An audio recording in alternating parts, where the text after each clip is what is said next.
from the waters to the promise. The line that crossed the ages after.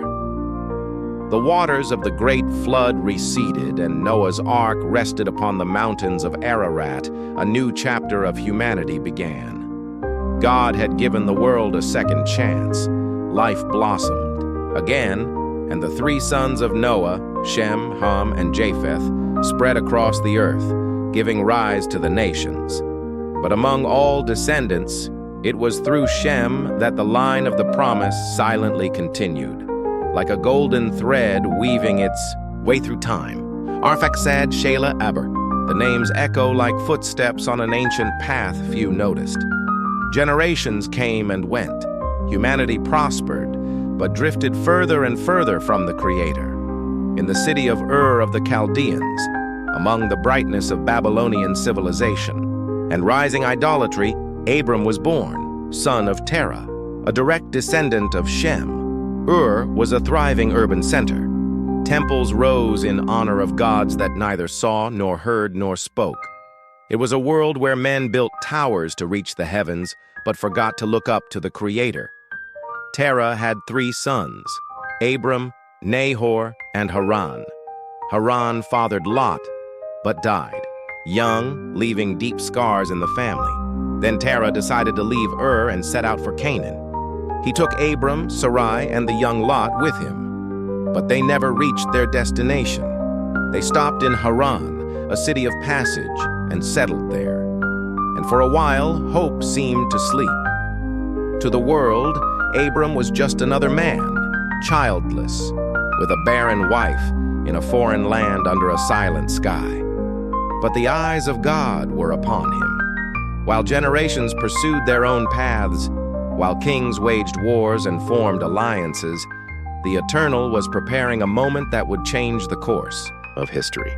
He would not choose an empire nor a multitude, but one man, a single life from which a people would rise and carry his name among the nations.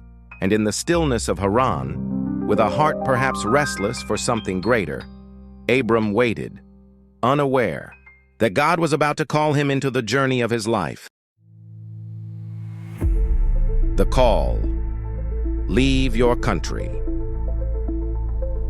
The wind blew quietly over the plains of Haran. The nights were long and the days repetitive. Abram walked the dusty trails, tended the flocks, followed his daily routines, but something in his spirit stirred.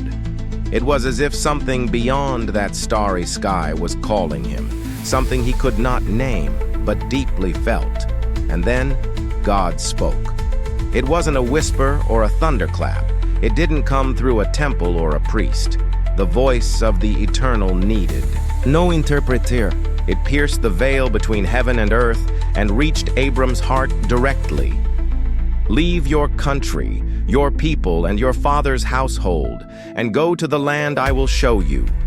It was a call to rupture, an invitation into the unknown. God gave no maps, no timelines, no guarantees, only a promise. But what a promise! I will make you into a great nation. I will bless you and make your name great, and you will be a blessing. I will bless those who bless you and curse those who curse you. And in you, all families of the earth shall be blessed. God's words burned like fire inside Abram. He didn't know the road. He didn't know the destination. But now he knew the voice. And that was enough. Sarai looked at her husband with the gaze of someone who sees the impossible. Lot, still young, followed silently. Terah, now old, remained behind. And so Abram departed. He left Haran, left security, familiarity, comfort. He walked with a heart full of promises and feet covered in dust. At 75 years old, he became a pilgrim, not out of force but out of faith, and thus began a journey that would forever change the story of humankind. The Promised Land. The pilgrim who walked with God dust rose with each step. Abram walked under the blazing sun, eyes fixed on the horizon, heart grounded in unseen promises. With Sarai by his side and Lot trailing behind, he entered the land of Canaan, a strange place, filled with foreign tongues and gods he did not serve. But Abram carried something they did not, an eternal promise. He passed through Shechem, where the trees of Moreh offered shade from the heat. And there, God spoke again. "To your offspring I will give this land." It was as though the invisible touched the soil. Every grain of dust beneath his feet was now marked by the voice of the Eternal. Abram didn't ask questions. He didn't delay. Instead, he built an altar. This was how he answered God, with worship. Wherever the Eternal spoke, Abram raised stones. He turned earth into altars, silence into praise, markers of divine encounter. He journeyed on toward the south, setting up camp between Bethel and Ai. A wanderer, yes, but not lost. A foreigner, but not without direction. Every step was an act of faith. Every night under the stars, a reminder that God was near. There again, between Bethel and Ai, Abram built an altar and called on the name of the Lord. Among rocks and wind, silence and sky, Abram learned what it meant to be a friend of God. And without knowing it, every footprint he left behind was the beginning of a story that would echo through the generations. The faith that builds the invisible Abram moved from place to place, guided by a certainty that didn't come from sight, but from the soul. He had no walls to protect him, no palaces to shelter him. Everything he owned could be carried on the backs of animals and servants. But he carried something greater than kings, a covenant with the living God. Where others saw land, Abram saw inheritance. Where others saw stars, he saw promise. He didn't need to understand, only believe. He didn't need to see, only obey. And that was what made him great. He didn't build cities, he built altars.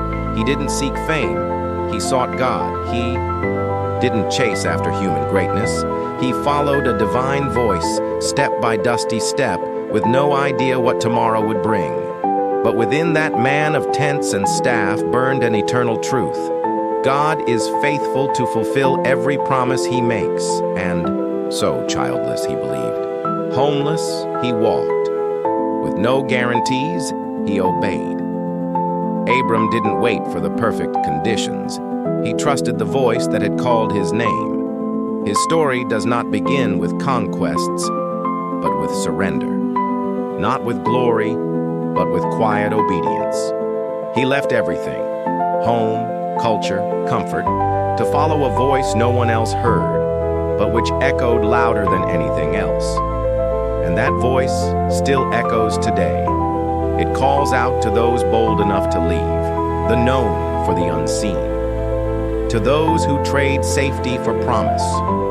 To those who believe before they see. To those who, like Abram, would rather walk with God in the desert than live in comfort far from Him. Because true faith is not built on what you see, but on who you hear.